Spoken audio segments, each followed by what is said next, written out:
आगरा में उपराष्ट्रपति के विमान की आपात लैंडिंग।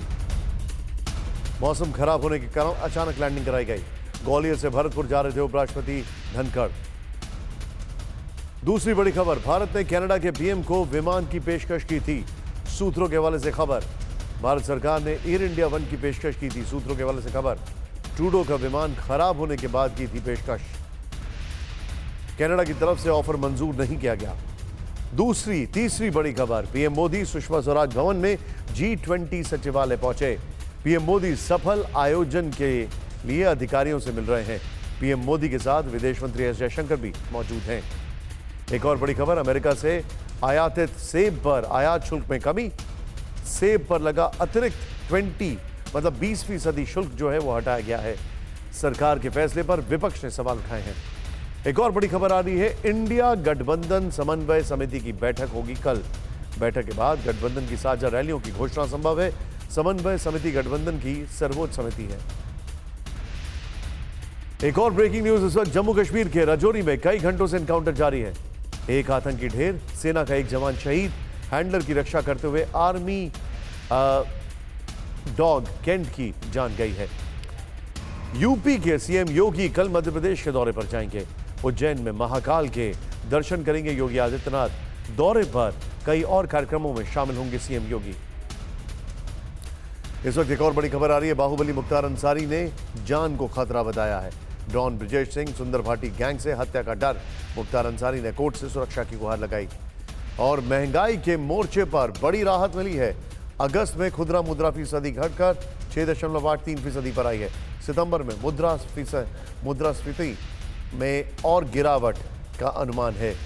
इस सब के बीच में आइए सीधे लेके चलते हैं आपको हमारे साथ जो बड़ी खबर आ रही है उसके बाद। आइए देखते हैं कर्टन रेजर में कौन कौन सी बड़ी खबरें हम आपको दिखाने वाले हैं। दिल्ली में क्यों अटके रहे कनाडा के पीएम जस्टिन ट्रूडो, फिर कनाडा में कैसे उनकी आलोचना हुई, यह हम आपको दिखाएंगे। दूसरी खबर, जो बाइडेन के साथ बांग्लादेशी पीएम की सेल्फी, शेख हसीना को सम्मान से चीन क्यों परेशान है। तीसरी खबर, किम जोंग और पुतिन में क्या डील हुई है, जब पुतिन किम से मिलेंगे तो क्या वर्ल्ड ऑर्डर बदल देंगे। चौथी खबर, चीन के रक्षा मंत्री क्यों गायब हुए, उनके लापता होने के बाद चीन क्या कर रहा है।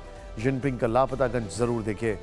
और पांचवी खबर, नई संसद, नई यूनिफॉर्म, कपड़े पर कमल का फूल, विशेष सत्र से ठीक पहले फुल राजनीति आपको दिखाएंगे। फिक्राबकी में आज की शुरुआत कनाडा के पीएम जस्टिन ट्रूडो की खबर से करेंगे। जस्टिन ट्रूडो आज दोपहर अपने प्रतिनिधिमंडल के साथ कनाडा का वापस लौट गए। उन्हें रविवार को ही लौटना था, लेकिन विमान में तकनीकी खराबी के कारण वो वापस नहीं जा पाए।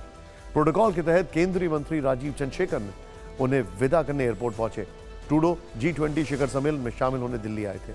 ट्रूडो और उनके प्रतिनिधिमंडल को ले जाने के लिए कनाडा से बैकअप विमान भेजा जा रहा था, लेकिन विमान के ठीक हो जाने के बाद वो अपने ही विमान से देश लौट गए।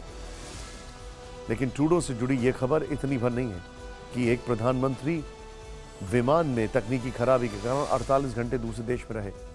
कहानी यह है कि कनाडा में विपक्ष के नेता से लेकर वहां के प्रमुख अखबार, इंटरनेशनल मीडिया और सोशल मीडिया यूजर्स तक जस्टिन ट्रूडो की जमकर आलोचना कर रहे हैं। उनके बारे में लिख रहे हैं कि G20 सम्मेलन में उन्हें वो तवज्जो नहीं मिली जो दूसरे राष्ट्राध्यक्षों को मिली।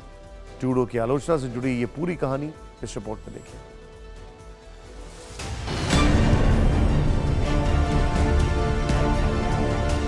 कनाडाई पीएम जस्टिन ट्रूडो के विमान में खराबी आई या खालिस्तानी आतंकियों को शह देने के चलते भारत से संबंधों में खटास आई, ये अंतर्राष्ट्रीय बहस का विषय हो सकता है। लेकिन ट्रूडो के बारे में उनके अपने देश में वहां का प्रमुख मीडिया क्या लिख रहा है, विपक्ष उनके बारे में क्या सोच रहा है, उसे यकीनन जानने की जरूरत है। टोरंटो सन के बारे में सुना ही होगा।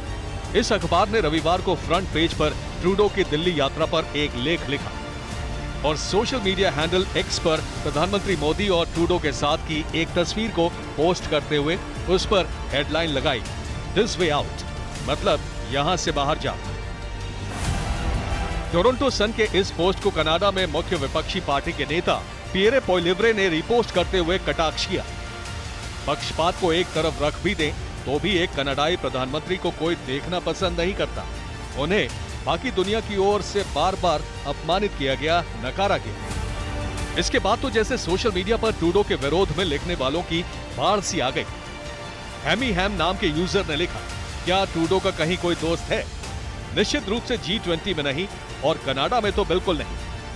माइक मूरे नाम के यूजर ने उसी टोरंटो सन की पोस्ट को रीपोस्ट करते हुए ट्रूडो की आलोचना की और उन्हें कनाडा के इतिहास का सबसे खराब प्रधानमंत्री करार दिया। जबकि किर्क लुबिमोव नाम के यूजर ने तो यहां तक लिख दिया कि कनाडा के पास सारे संसाधन और अनुभव होने के बावजूद भारत ने मध्य पूर्व यूरोप इकोनॉमिक कॉरिडोर से बाहर का रास्ता दिखा दिया। और रफनिक नाम के यूजर ने लिखा, वर्ल्ड स्टेज पर कनाडा के तुच्छ पीएम ट्रूडो ने खुद को नजरअंदाज पाया। मिस्टर ईगो को छोड़कर सभी अंतर्राष्ट्रीय मीडिया और साक्षात्कार दूसरों के लिए उपलब्ध कराए गए। कोई भी ना तो उन्हें कनाडा में देखना पसंद करता है और ना ही कहीं और कोई उनकी मौजूदगी चाहता है। ट्रूडो की आलोचना सिर्फ टोरंटो सन ने नहीं की, बल्कि कनाडा के कई और अखबारों ने भी की है। कनाडा के एक और newspaper the globe and mail ने हेडलाइन लगाई है कि पीएम मोदी ने कनाडा में भारत के खिलाफ होने वाले सिखों के प्रदर्शन पर ट्रूडो को डांट लगाई। कनाडा के बिजनेस न्यूज़पेपर फाइनेंशियल पोस्ट ने ब्लूमबर्ग के हवाले से खबर लिखी है कि पीएम मोदी से अपनी आलोचना सुनने के बाद ट्रूडो खराब विमान के साथ भारत में ही फंस गए। लेकिन सच क्या है? क्या पीएम मोदी ने दिल्ली में ट्रूडो को वाकई नजरअंदाज किया? क्या भारत के पक्ष में G20 के नेताओं ने ट्रूडो को आईना दिखाया? यह रिपोर्ट देखिए।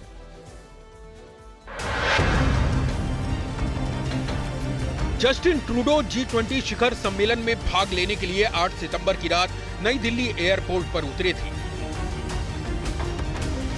इसके बाद वो दूसरी बार भारत मंडपम में नजर आए। यहाँ पहली बार वो प्रधानमंत्री मोदी से मिले। दोनों नेताओं ने एक दूसरे से हाथ मिलाया, थोड़ी बात हुई।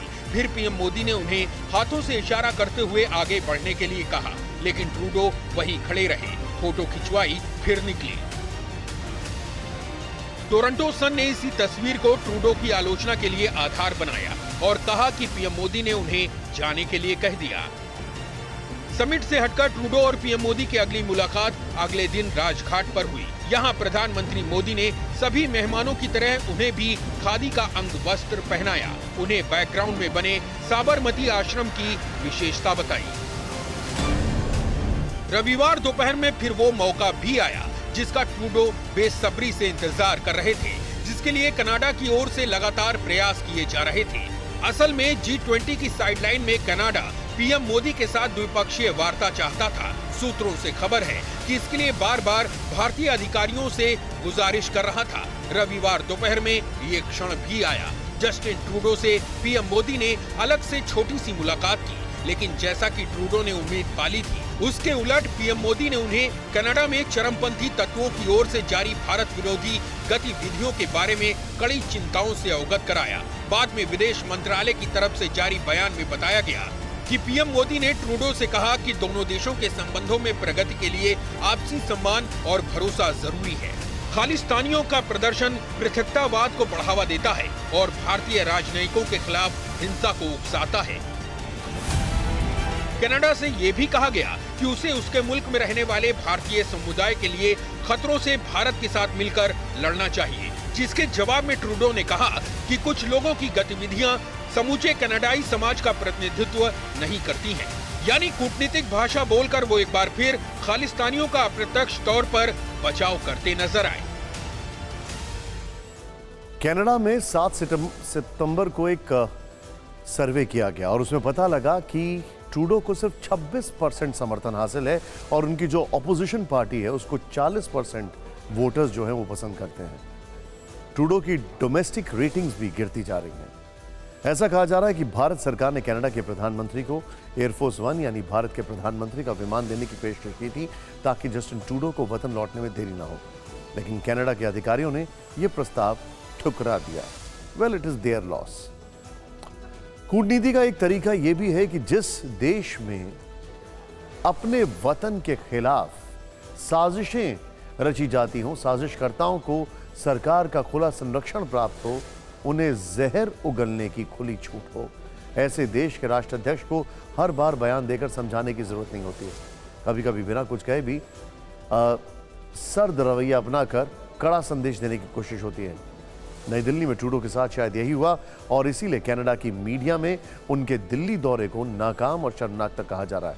अब आप बांग्लादेश को देखिए, भारत के साथ रिश्ते कितने सौहार्दपूर्ण और मजबूत हैं। G20 से इस देश का कोई संबंध नहीं है, फिर भी प्रधानमंत्री मोदी ने वहां की पीएम शेख हसीना को खास निमंत्रण भेजा। वो G20 की मेहमान बनी। भारत मंडपम से लेकर राष्ट्रपति के डिनर तक उनका स्वागत सत्कार हुआ। वो वर्ल्ड लीडर्स के बीच नजर आई और बांग्लादेश के लोगों ने कहा कि ऐसा पीएम मोदी की वजह से ही मुमकिन हुआ है। G20 के दौरान प्रेसिडेंट जो बाइडेन ने ये सेल्फी ली तो ये तस्वीर पूरी दुनिया में चर्चा का विषय बन गई। अब्दुल मोमिन के मुताबिक ऐसा प्रधानमंत्री मोदी की वजह से संभव हो पाया। पीएम मोदी ने हर वक्त हमारी प्रधानमंत्री को वर्ल्ड लीडर से मिलने के लिए प्रोत्साहित किया। ये एक अनूठा मामला है जो बाकी दुनिया के लिए उदाहरण बन सकता है। अब्दुल मोमिन की ये बातें 100% सच हैं, क्योंकि G20 में पीएम शेख हसीना को भारत की तरफ से हर वक्त सम्मान देने की कोशिश हुई। भारत मंडपम में पीएम मोदी से मुलाकात से लेकर राष्ट्रपति के रात्रि भोज और फिर राजघाट तक भारत के लिए बांग्लादेश की अहमियत दुनिया ने देखी। यहाँ तक कि पीएम मोदी के साथ दूसरी द्विपक्षीय वार्ता भी शेख हसीना के साथ हुई। ऐसा नहीं है कि बांग्लादेश से भारत का कोई विवाद नहीं है, पानी का बंटवारा इसमें सबसे अहम है, लेकिन बावजूद इसके रिश्तों में खटास नहीं आने दी गई। ऐसा इसलिए संभव हो पाया क्योंकि कनाडा की तरह बांग्लादेश में कभी भारत विरोधी तत्वों को छूट नहीं मिली। ऐसे लोगों के लिए कभी नरम दिली नहीं रखी गई। एक तरफ जस्टिन ट्रूडो हैं, जिससे हमने इस खबर की शुरुआत की थी, जो अपने मुल्क में भारत के खिलाफ जो चरमपंथी हैं उनके ऊपर लगाम लगाने में पूरी तरह नाकामयाब है। और एक तरफ है बांग्लादेश की शेख हसीना, जो कि भारत आने से पहले एक स्टेटमेंट देती हैं कि हिंदू उनके देश में अल्पसंख्यक नहीं है। कितना फर्क है अप्रोच में। देश बड़ा होने से नेता का कद बड़ा नहीं होता, नेता का कद बड़ा होने से देश बड़ा होता है। बांग्लादेश भारत का पड़ोसी मुल्क है, दोनों एक दूसरे की जरूरत है। इसीलिए भी जरूरी है क्योंकि चीन भारत की गतिविधियों पर नजर रखने के लिए पड़ोसी मुल्कों को कर्ज के जाल में फंसाता है। बांग्लादेश उसकी इस चाल को समझता है। शायद इसीलिए जुलाई में वहां के विदेश मंत्री अब्दुल मोमिन ने कहा था कि भारत के साथ बांग्लादेश के संबंध चट्टान की तरह मजबूत है। बांग्लादेश चीन के कर्ज जाल में कभी नहीं फंसेगा, क्योंकि बांग्लादेश चीन का पिछलग्गू नहीं है। युद्ध नीति की बात करते हैं, वो युद्ध नीति जिससे नेटो के साथ अमेरिका और पश्चिमी देश तनाव में है। यह युद्ध नीति क्या है, किसके बीच बन रही है, हम इसे आगे डिकोड करने वाले हैं। सबसे पहले ये तस्वीरें देखिए। इस तस्वीर के सामने आने के बाद पूरी दुनिया में हलचल है। अमेरिका समेत पश्चिमी देशों की धड़कनें तेज हैं, क्योंकि उत्तर कोरिया के शासक किम जोंग उन अपनी बख्तरबंद ट्रेन से रूस के प्रिमोर्स्की पहुंच चुके हैं। रूस पहुंचने के बाद उनका पहला वीडियो सामने भी आ चुका है। किम अपनी पत्नी, बेटी और बहन के साथ रूस पहुंचे। रूसी अधिकारियों ने स्टेशन पर किम का स्वागत किया। अगले कुछ घंटों में ईस्टर्न इकोनॉमिक फोरम के बीच पुतिन और किम की मुलाकात होने वाली है।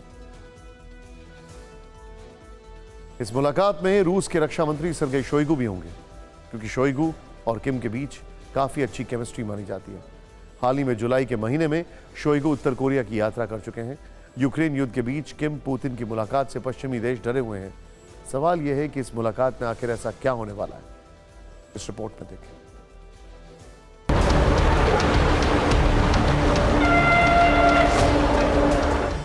जैसे ही किम की ट्रेन रूसी सीमा में दाखिल हुई, अमेरिका और यूरोपीय देश तनाव में आ गए,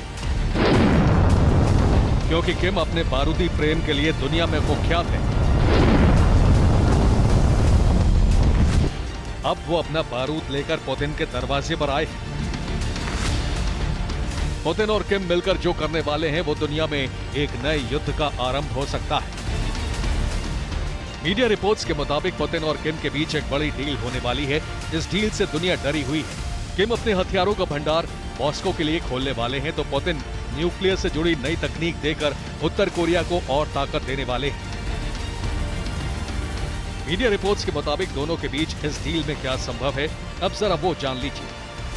पुतिन किम जोंग को न्यूक्लियर सबमरीन तकनीक दे सकते हैं, तो उत्तर कोरिया रूस को एंटी टैंक मिसाइल मुहैया करा सकता है। रूस से प्योंगयांग को सैटेलाइट तकनीक की सप्लाई हो सकती है, जबकि किम जोंग मॉस्को को आर्टिलरी शेल की खेप दे सकते हैं। रूस उत्तर कोरिया को लॉन्ग रेंज बैलिस्टिक मिसाइल तकनीक दे सकता है, तो वहीं उत्तर कोरिया रूस को 152 mm आर्टिलरी गन और कई तरह के रॉकेट लॉन्चर दे सकता है। अल जजीरा की रिपोर्ट के मुताबिक उत्तर कोरिया सोवियत डिजाइन के हथियार तेजी से बनाने में माहिर है। दूसरी तरफ रूस के हथियारों का भंडार धीरे धीरे घट रहा है, ऐसे में उसे नए नए हथियारों की जरूरत है। रूस नॉर्थ कोरिया की ऊर्जा जरूरतें पूरी कर सकता है, तो बदले में उत्तर कोरिया की तरफ से type 3 light machine gun, AK-47 assault rifle और एम्यूनिशन रूस को दिया जा सकता है। रूस उत्तर कोरिया को अनाज, फर्टिलाइजर और कपड़े देगा, जबकि उत्तर Korea armoured vehicle, bullet proof jacket रूस को दे सकता है। किम से मुलाकात की अटकलों के बीच पुतिन ने युद्ध को और आगे ले जाने की बात कही है। संभव है कि किम पुतिन की मुलाकात में युद्ध को नए सिरे से आगे बढ़ाने पर कोई रणनीति बन सकती है।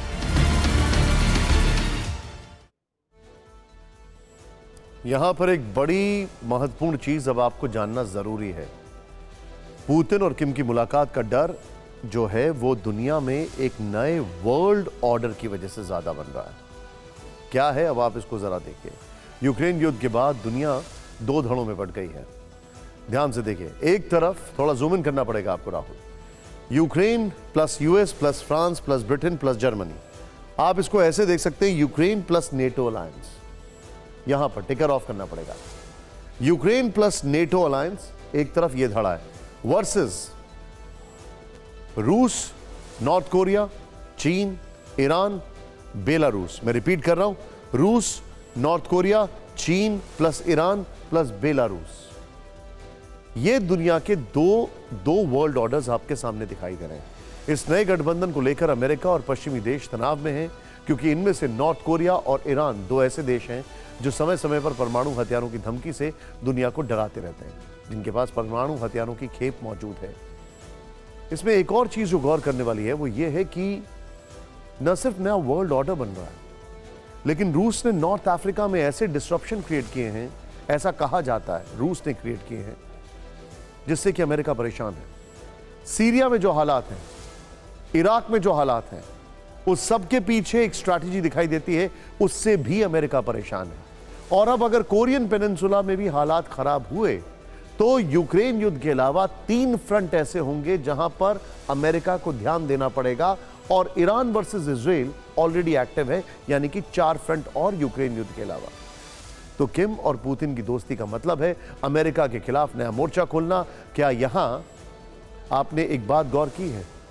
क्या आपके मन में यह सवाल आया कि एक देश का शासक होने के बावजूद किम क्यों ट्रेन से रूस के दौरे पर गए? क्यों वो अपनी ज्यादातर यात्राएं सिर्फ ट्रेन से ही करते हैं? इस सवाल का जवाब हमारी अगली रिपोर्ट में छुपा है।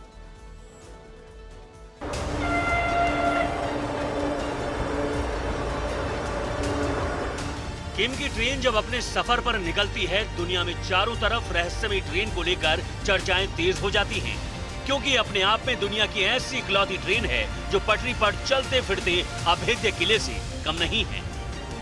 किम की सीक्रेट ट्रेन पूरी तरह बुलेट प्रूफ है। ट्रेन में करीब 20 हथियारबंद बोगियां हैं, अत्याधुनिक कम्युनिकेशन सिस्टम लगे हैं। ट्रेन में 100 स्पेशल सिक्योरिटी कमांडो तैनात होते हैं। यही नहीं, किम की ट्रेन के साथ 3 और ट्रेनें चलती हैं। एक ट्रेन रेलवे लाइन को चेक करती है, दूसरी ट्रेन में सुरक्षाकर्मी और तीसरी में अधिकारी होते हैं। ट्रेन के अंदर कॉन्फ्रेंस रूम और सैटेलाइट फोन की सुविधा है। ट्रेन की एक बोगी में तानाशाह किम जोंग का दफ्तर है। ट्रेन के जरिए मिसाइल हमला करना भी मुमकिन है। ये ट्रेन वजन में भारी होने के चलते 59 किलोमीटर प्रति घंटे की रफ्तार से चलती है। वैसे आपको एक बड़ी इंटरेस्टिंग बात बताते हैं। यूक्रेन के पास ऐसे कई हथियार हैं जो नॉर्थ कोरिया के हैं। अब वो थर्ड पार्टी के थ्रू यूक्रेन के पास पहुंचे हैं, ये क्लेम किया जाता है। लेकिन रूस को नॉर्थ कोरिया के जो हथियार हैं वो बहुत ज्यादा जरूरी नहीं हैं, क्योंकि वो ओल्ड फैशन है, ओल्ड डेटेड है। रूस को नॉर्थ कोरिया की कुछ और जरूरत है। उत्तर कोरिया के एक पूर्व अधिकारी का दावा है कि किम का प्लेन इस्तेमाल के लायक ही नहीं है, काफी पुराना हो चुका है और उसका सही रखरखाव भी नहीं हुआ है। अगर दावा सही है तो ये ट्रेन की मजबूती नहीं बल्कि किम की मजबूरी है, मजबूरी ही कही जाएगी कि उन्हें ट्रेन से सफ़र करना पड़ता है। फिर उत्तर कोरिया में सड़कों की हालत भी ख़राब है। ऐसे में किम के पास रेल से सफ़र करने के अलावा दूसरा विकल्प भी नहीं है। जिनपिंग के रक्षा मंत्री कहाँ हैं? 29 अगस्त से गायब है, ऐसा कहा जा रहा है। चीनी राष्ट्रपति नई दिल्ली G20 सम्मेलन से गायब रहे। दुनिया में खूब चर्चा हुई। अब चीन के रक्षा मंत्री गायब हैं, इस पर भी हंगामा मचा है। इस साल ये दूसरी ऐसी घटना है जब चीन के VVIP गायब हुए। इससे पहले चीन के विदेश मंत्री भी अचानक गायब हो चुके थे। अभी तक उनका कुछ पता नहीं है। बीजिंग को समझने वाले दावा कर रहे हैं कि इन घटनाओं के पीछे खुद जिनपिंग।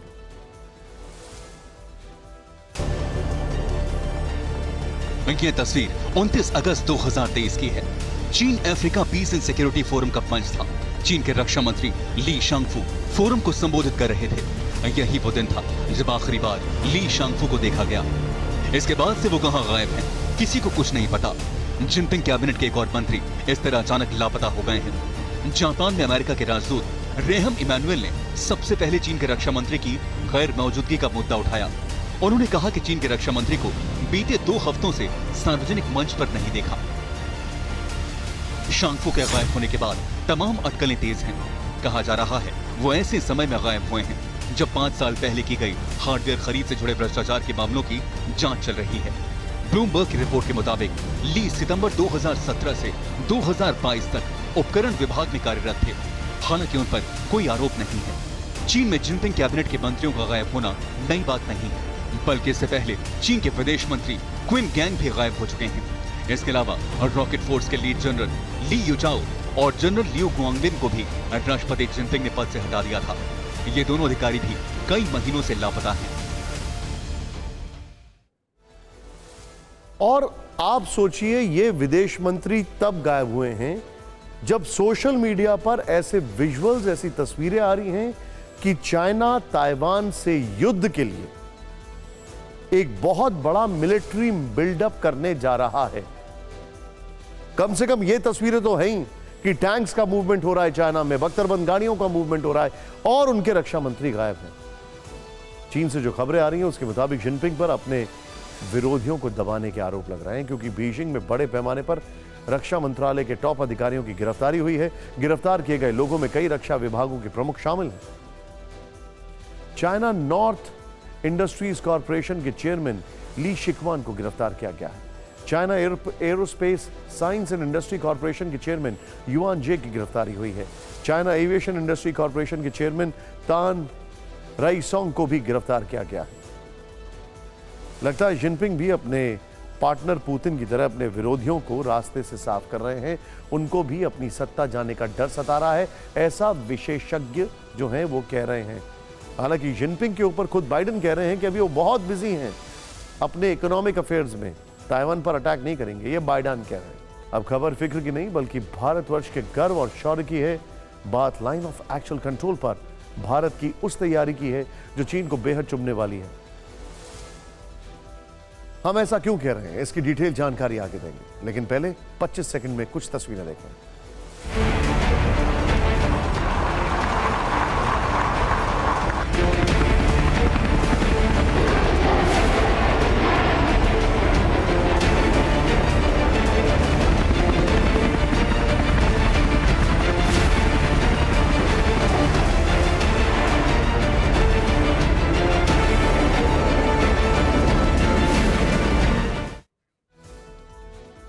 इस सब के बीच में ये क्या है, जरा ध्यान से देखिए। 25 सेकंड के जिस वीडियो को आपने देखा वो न्योमा एयरबेस का है, एलएसी के पास, और चीन की सीमा से सिर्फ 50 किलोमीटर दूर। आप जानकर हैरान होंगे कि यह दुनिया का सबसे ऊंचा एयरफील्ड है, जिसकी चीन से हवाई दूरी सिर्फ 15 किलोमीटर है। बड़ी बात यह है कि अब यह ready for war, ready for operation है। रक्षा मंत्री राजनाथ सिंह ने इसका आज उद्घाटन किया। इसके साथ ही उन्होंने बीआरओ की 90 परियोजनाओं को भी हरी झंडी दिखाई है, जिससे चीन बौखलाने वाला है। लेकिन कैसे, हम ये सब आपको आगे बताएंगे। पहले इन परियोजनाओं में सबसे अहम न्योमा एयरफील्ड के बारे में जान लीजिए।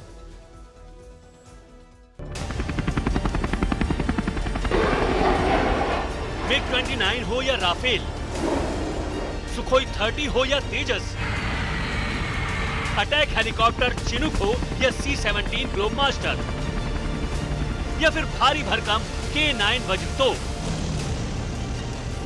LAC अब भारतीय सेना के लिए ना तो बहुत दूर है और ना ही इसे यहाँ लाना बहुत मुश्किल, क्योंकि यहाँ पहाड़ों को चीरकर दुनिया का सबसे ऊंचा एयरफील्ड तैयार किया गया है। 14,000 फीट की ऊंचाई पर भारत का एयर स्ट्रिप तैयार हो गया है।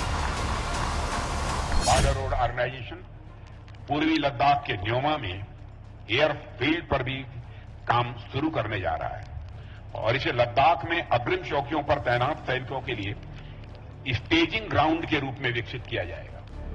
ऐसे में आप भारत की तैयारी से चीन की छटपटाहट और घबराहट को समझ सकते हैं। न्योमा एयरफील्ड चीन की सीमा से सिर्फ 50 किलोमीटर दूर है। ये तो जमीनी दूरी है। वहीं हवाई दूरी की बात करें तो ये चीन की सीमा से सिर्फ 15 किलोमीटर दूर है। ये दुनिया का सबसे ऊंचा एयरफील्ड बना है, जहां से LAC के करीब फाइटर ऑपरेशन आसान होगा। मैं इस समय न्योमा में हूं और मैं आपको ये बताने की कोशिश कर रहा था कि ये इतना इंपॉर्टेंट क्यों है। दरअसल जब भारत ने अपने इन ALGs को डेवलप किया और खासतौर पर इनका इस्तेमाल लंबे समय से किया, चीन को सबसे ज्यादा दिक्कत इन्हीं ALGs से है। चीन ने भी LAC के करीब कई एयरबेस तैयार किए हैं, कई मिसाइलों की तैनाती की है। ऐसे में भारत ने भी अब न्योम एयर स्ट्रिप को एक्टिव कर लिया है और यही वजह है कि अब चीन कभी आंख उठाने की हिम्मत नहीं कर सकेगा, क्योंकि ये पूर्वी लद्दाख को सुरक्षित करने वाला वायुसेना का पहला रेस्पॉन्डर बन गया है। यहाँ से ईस्टर्न लद्दाख में पैंगोंग, चुशूल, गलवान में चीन की गतिविधियों पर नजर रखी जा सकती है। ये लद्दाख में तीसरा फाइटर एयरबेस है। इससे पहले लेह और थोइस में एयरबेस है। दावा ये भी है कि जंगी ऑपरेशंस के लिए इसका खास इस्तेमाल होगा। गलवान क्लैशेस हुए, उसके बाद लगातार BRO काम कर रहा था। अब एयर स्ट्रिप किस तरीके से गेम चेंजिंग होगी, खास तौर पे लद्दाख। इसमें आपको ज्ञात है कि लद्दाख में हमारे जो प्रोजेक्ट्स हैं बहुत हाइट्स पे आते हैं, 14,000 फुट से ऊपर ज़्यादातर प्रोजेक्ट्स। न्योमा वो भी संसार के सबसे उच्चतम लड़ाकू विमान बेसिस में से एक होगा। संदेश साफ है, भारत LAC पर अपनी ताकत में इजाफा करके एक ऐसा सुरक्षा चक्र तैयार कर रहा है जो आक्रामक भी है और अभेद्य भी।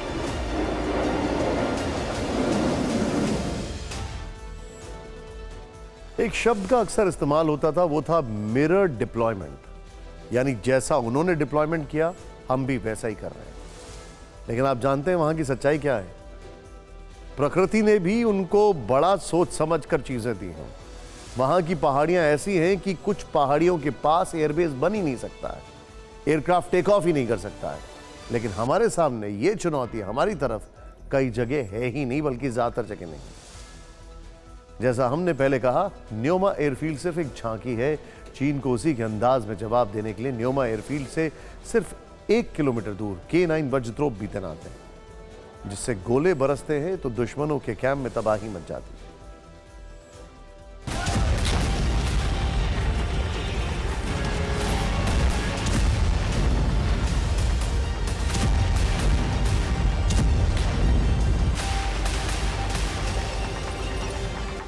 रेंज है, यानी इसकी कैलिबर्स है, यानी जो इसकी रेंज है वो 50 किलोमीटर तक की है और 30 सेकंड के अंदर 3 शेल्स को फायर किया जा सकता है। यानी हर 10 सेकंड में एक शेल को फायर करके ये दूसरी जगह मूव कर सकते हैं। यानी अगर दुश्मन ये जानना चाहे कि आपकी आर्टिलरी गन कहाँ खड़ी है तो वो ये नहीं पता कर पाएगा, क्योंकि एक शेल फायर करने के बाद ये मूव करके दूसरी जगह से दूसरा शेल फायर कर सकती है।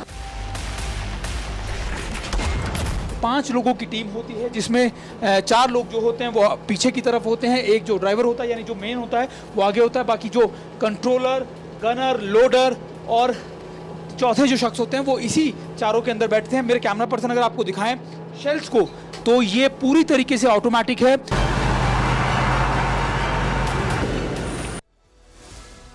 यहां पर गौर करने वाली बात यह है कि जिस टेरेन की हम बात कर रहे हैं उस टेरेन में लाइट आर्मर्ड व्हीकल्स और लाइट टैंक की जरूरत होती है, और भारत ने उसका भी डिप्लॉयमेंट कर दिया है। अब बात चीन पर कैसे कसे गए उस नकेल की जिसका कनेक्शन BRO यानी बॉर्डर रोड ऑर्गेनाइजेशन से है। आज रक्षा मंत्री राजनाथ सिंह ने BRO के तैयार किए गए 90 परियोजनाओं का उद्घाटन किया। ये परियोजनाएं जम्मू कश्मीर से नॉर्थ ईस्ट तक फैली हैं। इसका निर्माण BRO ने 2,941 करोड़ की लागत से किया है। जम्मू कश्मीर में 11 और लद्दाख में 26 प्रोजेक्ट हैं। अरुणाचल प्रदेश में 36 इंफ्रास्ट्रक्चर परियोजनाएं हैं, 21 नई सड़कें, 64 पुल और 1 सुरंग है, 2 हवाई पट्टियां और 2 हेलीपैड भी हैं। जम्मू कश्मीर के सांबा का देवक पुल भी है जो 423 मीटर लंबा है। आज रक्षा मंत्री राजनाथ सिंह ने भी बीआरओ के इस काम की जबरदस्त तारीफ की। चीन के सीने तक सड़कों का जो जाल है और सुरंग वाला जो नेटवर्क पिछले कुछ वर्षों में आपने देखा है, उसमें सबसे बड़ा योगदान बीआरओ का है। सेना को इससे अग्रिम मोर्चों तक सैन्य सामान पहुंचाने में मदद मिलेगी।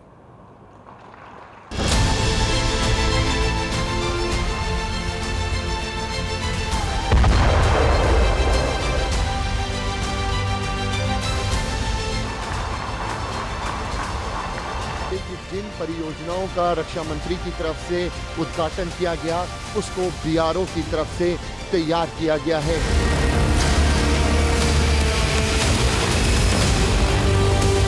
साथियों, हिमालय के इन दुर्गम इलाकों में सड़कों का निर्माण करके आप लोगों ने भारत की रक्षा करने में हमारी आर्म्ड फोर्सेस की काफी मदद की है। मैं देख रहा था कि 900 डेज होते हैं, 900 दिन होते हैं।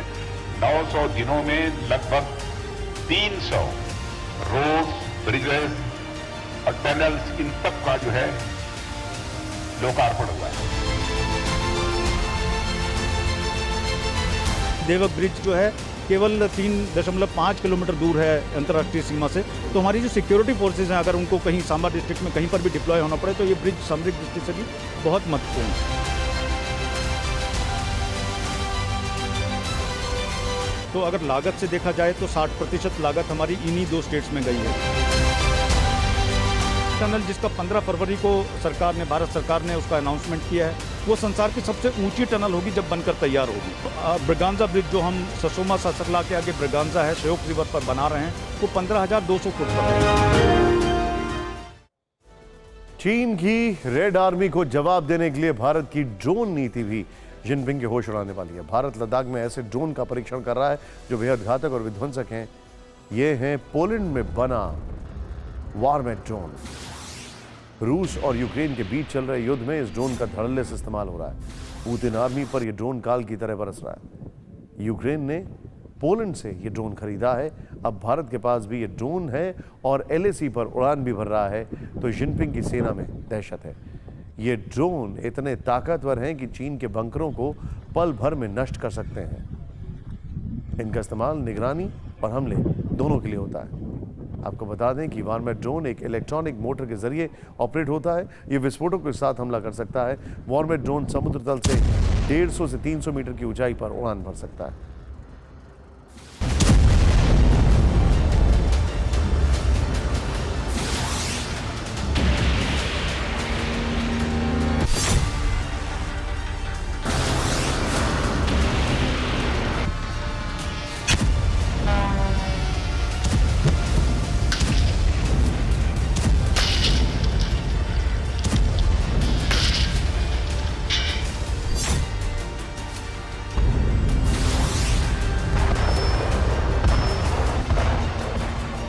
और अब बात उस राजनीति की जो कपड़े के रंग और उस पर छपे फूल को लेकर शुरू हुई है। हम आपको डिटेल में वो फूल, वो रंग और वो ड्रेस दिखाने वाले हैं, लेकिन पहले जल्दी से इस खबर का बैकग्राउंड समझ लीजिए। 18 सितंबर को संसद के 5 दिन के विशेष सत्र की शुरुआत होगी। पहले दिन की कार्यवाही संसद की पुरानी बिल्डिंग में होनी। 19 तारीख को गणेश चतुर्थी के दिन संसद भवन की नई बिल्डिंग में प्रवेश होगा। सत्र की कार्रवाई नई बिल्डिंग में शिफ्ट होते ही संसद भवन के कर्मचारियों की पोशाक बदल जाएगी।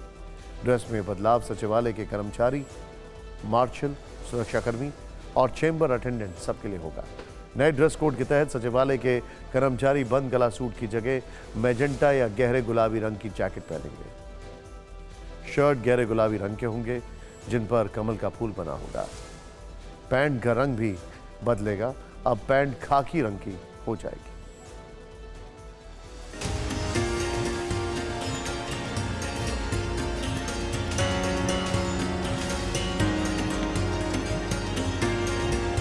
संसद भवन के स्टाफ की नई ड्रेस तैयार हो चुकी है। इसमें कमल के फूल वाली शर्ट है जो हल्के क्रीम कलर की है और इस पर गहरे गुलाबी रंग के कमल के फूल बने हैं।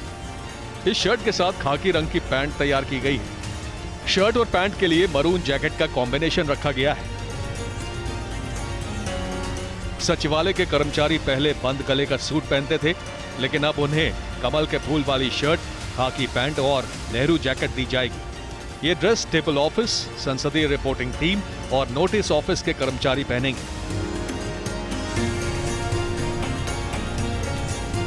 संसद भवन के सुरक्षा कर्मी अभी सफारी सूट पहनते हैं, लेकिन अब इन्हें मिलिट्री जैसी कैमोफ्लेज ड्रेस दी जाएगी। सुरक्षा कर्मियों की ड्रेस के 2 अलग-अलग शेड हैं। दोनों सदनों के मार्शल की ड्रेस बदल जाएगी। पहले इन मार्शल के सिर पर कलगी वाली पगड़ी होती थी, लेकिन अब ये मार्शल मणिपुरी साफा पहनेंगे। इसी तरह संसद भवन की महिला कर्मचारियों की ड्रेस और साड़ी में भी बदलाव किया गया है। संसद भवन के कर्मचारियों की dress national institute of fashion technology यानी निफ्ट ने डिजाइन की है।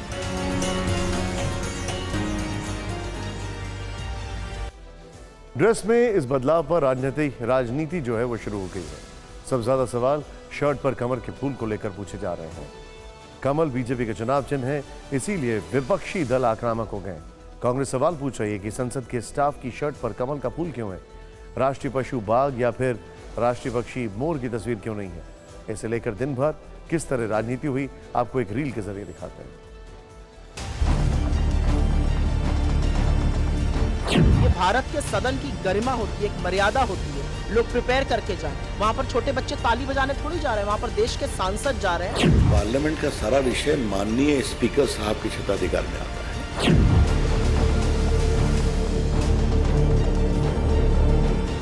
Why the government is not ready to put tiger in the Parliament of Staff's dress? Because tiger is the national animal. Why they are not ready to put the peacock, which is the national bird, in the dress? मेरे ख्याल से तो इस वक्त देश में सिर्फ BJP कर दें, अपने आप हर जगह कमल का निशान लगा दें।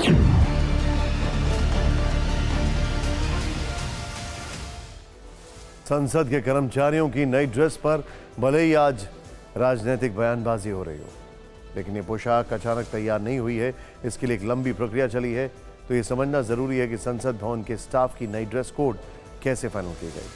TV9 भारतवर्ष को सूत्रों से मिली जानकारी के मुताबिक 2022 में नए संसद भवन के निर्माण के बाद शीतकालीन सत्र से नई ड्रेस पर काम शुरू किया गया। इसके लिए लोकसभा और राज्यसभा के सचिवालय के 5 अधिकारियों की एक कमेटी बनाई गई। इसी साल बजट सत्र के दौरान निफ्ट के साथ बातचीत शुरू हुई। देश के सभी 18 निफ्ट से नई ड्रेस का डिजाइन तैयार करने को कहा गया। इसी साल मई में सचिवालय के अधिकारियों की कमेटी ने ड्रेस के डिजाइन को फाइनल किया। इसके बाद निफ्ट को नई ड्रेस तैयार करने का ऑर्डर दे दिया गया। जानकारी यह है कि ये ड्रेस पिछले सत्र में ही डिलीवर हो गए थे, लेकिन नए संसद भवन में शिफ्टिंग नहीं होने के वजह से इस ड्रेस कोड को लागू नहीं किया गया। अब 19 सितंबर से नए संसद भवन में विशेष सत्र की शुरुआत के साथ संसद का स्टाफ नई पोशाक में नजर आएगा।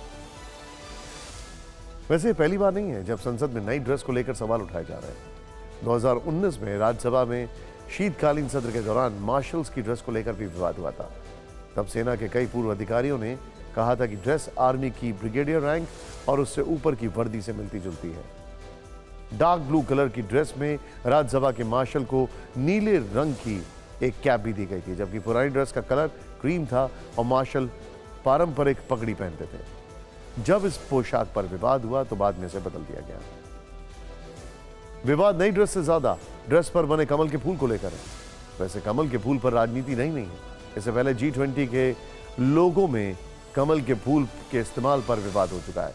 2019 में पासपोर्ट पर कमल निशान को लेकर भी विवाद हुआ था। विपक्षी दल इसे बीजेपी के चुनावी सिंबल से जोड़कर देख रहे हैं। ये बात सही है कि कमल बीजेपी का चुनावी सिंबल है, लेकिन ये बात भी सही है कि कमल देश का राष्ट्रीय फूल है। जम्मू कश्मीर के राजौरी में आतंकियों से मुठभेड़ के दौरान सेना का एक जवान शहीद हो गया है। ऑपरेशन में 21 आर्मी डॉग यूनिट का एक डॉग की भी मौत हो गई है। 6 साल की फीमेल लैब्राडोर अपने हैंडलर को बचाते वक्त गोलीबारी की चपेट में आ गई। आर्मी की डॉग यूनिट की इस फीमेल लैब्राडोर का नाम केंट था। केंट भाग रहे आतंकवादियों की तलाश में सिक्योरिटी फोर्सेस की टुकड़ी को लीड कर रही थी। इस ऑपरेशन में एक एसपीओ समेत 3 जवानों के घायल होने की खबर है। ये बहुत बड़ी खबर है। ये ऑपरेशन काफी देर से चल रहा था। बताया जा रहा था कि सेना ने इनको घेर रखा है और इसमें गौर करने वाली बात है, कोशिश की जा रही थी इन्फिल्ट्रेशन की, और उसी इन्फिल्ट्रेशन के दौरान ये जंगल जो है वो बहुत घना है, और इस घने जंगल के अंदर आतंकियों को ढूंढना वाकई में एक मुश्किल काम है। लेकिन इंटेलिजेंस इनपुट था, उसके बाद इस ऑपरेशन को चलाया गया। इसमें अलग अलग यूनिट्स इन्वॉल्व थी, काफ़ी देर तक सर्च और कॉम्बिंग ऑपरेशन चल रहा था, और उस दौरान यह हादसा हुआ है। अंकित हमारे साथ है। अंकित, पूरी जानकारी दीजिए। देखिए, आज भारतीय सेना सुरक्षा बलों और आतंकियों के बीच मुठभेड़ होती है राजौरी के नराला इलाके में, जिसमें भारतीय सेना का एक जवान जो है वो शहीद हुआ है। 3 अन्य जवान, जिसमें कि एक जम्मू कश्मीर पुलिस का एसपीओ है, वो घायल है। लेकिन इन सब के बीच नराला के इलाके में ये बताया जा रहा है कि 2 से 3 आतंकी इस समय छुपे हुए हैं, जिसके चलते सुरक्षा बलों को एक जानकारी मिली। उसके बीच में एनकाउंटर जो है वो शुरू हो चुका है, और लगातार जो एक्सचेंज ऑफ फायर है वो भी हो रहा है। लेकिन सुरक्षा बलों ने पूरे इलाके को घेर रखा है। निशांत, एक महत्वपूर्ण जानकारी ये कि पिछले 30 से 45 दिनों में राजौरी और पुंछ के इलाके में जम्मू कश्मीर पुलिस और भारतीय सेना ने तकरीबन 19 आतंकियों को, जिसमें से आज जो आतंकी ढेर किया गया उसके समेत 19 ऐसे आतंकी है अभी तक ढेर किए गए। और अंकित, कोई खास वजह की एकाएक इन्फिल्ट्रेशन बढ़ाने की कोशिश हो रही है उस तरफ से? बिल्कुल सही कह रहे हैं आप। लगातार पाकिस्तान ये प्रयास कर रहा है, खासतौर पे लाइन ऑफ कंट्रोल के उस तरफ लॉन्चिंग पैड्स को एक बार फिर एक्टिव कर रहा है। साथ में उन आतंकियों को भी देखने का प्रयास कर रहा है जो 90 के दशक में जम्मू कश्मीर से पीओके गए थे ट्रेनिंग लेने। हमने हाल ही में ही देखा कि 98 में एक आतंकी जो कि सोरनकोट में रहता है, वो उस तरफ जाता है और फिर से वापस इन्फिल्ट्रेशन की प्रयास करते हैं। जी अंकित, इस जानकारी के लिए शुक्रिया आपका, बहुत बहुत शुक्रिया। चंद्रयान और सूर्ययान के बाद अब बारी मिशन समुद्रयान की है। मिशन चंद्रयान 3 और मिशन आदित्य L1 की कामयाबी के बाद अब देश के वैज्ञानिक एक बड़े मिशन में लगे हैं। अंतरिक्ष में सफलता का झंडा गाड़ने के बाद अब समंदर को फतेह करने की तैयारी है। इस मिशन को नाम दिया गया है मिशन समुद्रयान। इस मिशन के तहत मत्स्या 6000 नाम की पनडुब्बी को समंदर के अंदर 6000 मीटर नीचे भेजा जाएगा। इस पनडुब्बी में 3 एक्सपर्ट्स भी सवार होंगे जो समंदर की गहराई में उतरकर रिसर्च करेंगे। मिशन समुद्रयान की जानकारी पृथ्वी विज्ञान विभाग के मंत्री किरण रिजिजू ने सोशल मीडिया प्लेटफॉर्म एक्स पर दी है। किरण रिजिजू ने मिशन से जुड़ी कई तस्वीरें सोशल मीडिया पर शेयर की हैं। रिजिजू ने जानकारी दी है कि मिशन समुद्रयान का मकसद समुद्र की गहराई में छिपे खनिजों और रहस्यों का पता लगाना, जिसमें देश ब्लू इकोनॉमी यानी समुद्र में मौजूद संसाधनों का फायदा उठा सके। मिशन समुद्रयान में इस्तेमाल होने वाली मत्स्या 6000 पनडुब्बी को चेन्नई के national institute of ocean technology में तैयार किया गया। इससे 80 मिलीमीटर मोटी टाइटेनियम मिश्र धातु से बनाया गया है। चलिए आपको बताते हैं कि समंदर की गहराई में जाने वाला समुद्रयान कैसा होगा। मत्स्यान 6000 की लंबाई 9 मीटर है, इसकी चौड़ाई 4 मीटर है, वजन करीब 25 टन है। इस मिशन की लागत 4077 करोड़ रुपए है। पृथ्वी विज्ञान विभाग के मंत्री किरण रिजिजू ने मत्स्या 6000 के अंदर का वीडियो भी शेयर किया है। रिजिजू ने अंदर बैठकर समुद्रयान की खूबियों को देखा। आप भी देख लीजिए मत्स्या 6000 के अंदर से कैसा दिखता है। और ये पनडुब्बी बनकर तैयार है। इसके पहले चरण का परीक्षण अगले साल मार्च तक पूरा होने की उम्मीद है। आपको मत्स्या 6000 के अंदर किरण रिजिजू और साइंटिस्ट के बीच की बातचीत सुनाते हैं, जिससे आपको इस खास पनडुब्बी की खूबियों का अंदाजा हो। Mechanism inside, and then the carbon oxygen supply. Then you have humidity controller also there. And when we go into the deeper water, we have a low temperature only outside, so water will be condensed only. So when we go to the depth of 6000 meters, that is 6 kilometers inside deep. Correct. What is the change which you can feel here, despite Here all the actually, protection? sir, here it will be completely atmospheric pressure, and there is no temperature. Temperature is here, it is insulated because outside temperature and our heat is there because of the components. So it will be around 10 degrees. So you may be having a warm, some sweater or some system. It will be enough for us, it will be comfortable. It is called shut sleeve environment. Mission Samudrayaan देश का एक बड़ा project है। ये project कई चरणों में चलेगा। 2026 तक ये 3 भारतीयों को समंदर की गहराई में ले जाएगा। इन दिनों इसकी टेस्टिंग चल रही है। अब आपके मन में मिशन समुद्रयान को लेकर जो कुछ भी सवाल होंगे उनके जवाब। पहला सवाल, समुद्रयान कितनी गहराई तक जाएगा? जवाब है 6000 मीटर, यानी समंदर के अंदर 6 किलोमीटर। दूसरा सवाल, समुद्रयान के साथ कितने लोग समंदर की गहराई में उतरेंगे? चेंबर के अंदर 3 वैज्ञानिक होंगे। तीसरा सवाल, समंदर के अंदर 6 किलोमीटर नीचे समुद्रयान कैसे रिसर्च करेगा? रिसर्च के लिए समुद्रयान में कई अत्याधुनिक उपकरण लगे हैं। इसमें 12 हाई रेजोल्यूशन कैमरे लगे हैं। इसमें समुद्र से सैंपल लेने वाले डिवाइस लगाए गए हैं। चौथा सवाल, इमरजेंसी हालात में समुद्रयान में क्या इंतजाम किए गए हैं? इमरजेंसी हालात में 96 घंटे तक ऑक्सीजन सप्लाई हो सकती है। पांचवा सवाल, समुद्रयान मिशन से क्या फायदा होगा? समंदर की गहराइयों में कोबाल्ट, मैग्नीज, कॉपर और निकेल जैसी बहुमूल्य धातुओं का खजाना छिपा है।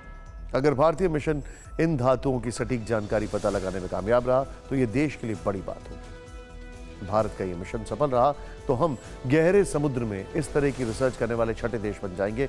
अब तक यह तकनीक सिर्फ और संसाधन सिर्फ अमेरिका, रूस, फ्रांस, जापान और चीन के पास है। आइए सीधे चलते हैं और देखते हैं इस वक्त की 9 बड़ी खबरें क्या हैं। राजौरी इनकाउंटर में सुरक्षा बलों ने एक आतंकी को किया ढेर। कार्रवाई में 1 जवान और 1 डॉग कैंट भी शहीद। पंजाब के संगरूर में पुलिस का एक्शन, 21 पिस्टल के साथ 5 लोग किए गए गिरफ्तार। मध्य प्रदेश से बस से संगरूर पहुंचे थे। हिमाचल की मंडी में बाढ़ पीड़ितों से मिली प्रियंका गांधी, बोली बीजेपी के मंत्री राजनीति ना करें, राष्ट्रीय आपदा घोषित करें केंद्र सरकार। मोनू मानेसर को हरियाणा पुलिस ने किया गिरफ्तार, 14 दिन के लिए जेल भेजा गया। नू हिंसा मामले में भड़काऊ पोस्ट डालने का आरोप। आज लखनऊ विधानसभा के ऊपर उड़ता दिखा हेलीकॉप्टर, लोगों की भीड़ जुटी। बाद में मिली जानकारी, कमांडो मॉक ड्रिल के लिए आया था हेलीकॉप्टर। उत्तर प्रदेश के मिर्जापुर में 22 लाख की लूट, लुटेरे कैश वैन को लेकर लूट कर हुए फरार। गार्ड की हत्या की, अखिलेश यादव ने उठाए सवाल। बिहार के वैशाली में छात्राओं ने जमकर किया हंगामा। अधिकारी की गाड़ी में तोड़फोड़ की, स्कूल में सुविधाओं के अभाव से नाराज थे।